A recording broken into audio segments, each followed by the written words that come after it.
Welcome back, Guardians. Today we're going to take a look at another Titan exotic. More specifically, an exotic people have been using a lot recently because it's gained a lot of traction. So today we're going to talk about the Heart of Inmost Light.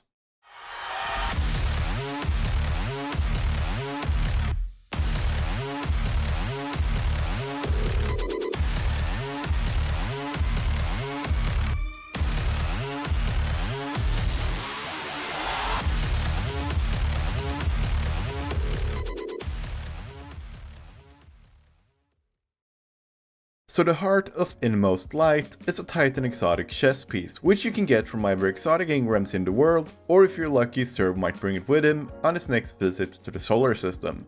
The exotic itself comes with the perk Overflowing Light.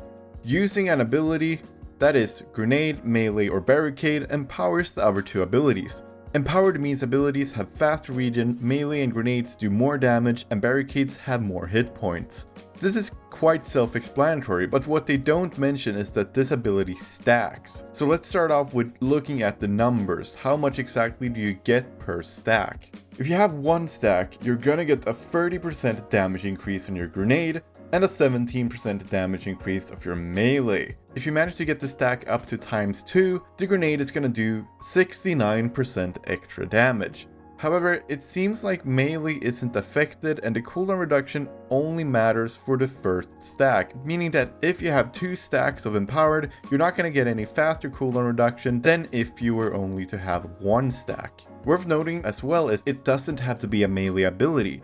It simply just has to be a melee attack. So as long as you have something to punch, you can keep empowered rolling for as long as you want. And this also sets the expectation of what you should expect from this exotic. It is great at certain things. Raids and PvP are not those things. Sure, if you're not the designated Ward of Dawn Titan, then this could be a fun exotic to use. Otherwise, I personally think that Helm of Saint 14 is always going to be the go-to exotic because it provides so much more utility for the rest of the team. However, if you're not running Ward of Dawn and you are running basically whatever you want, then this is going to be a good exotic. It's a good all-around exotic that boosts all of your abilities. And speaking of subclasses, there's also certain supers that can trigger the empowered effect. For example, Striker Top and Bottom Tree can trigger it on basic attacks. However, they can't trigger it on the slam attacks, which is, for those who don't know, the right click attack. Middle Tree simply can't trigger it at all with its super. Sentinels can trigger the empowered effect on all different codes, meaning you can do top, middle and bottom tree and you'll still be able to get empowered. However, the shield throw doesn't actually count. The only Sunbreaker tree that can trigger this is the top tree, and that's only when the hammers hit, and I'm not really sure why, but that's how it works.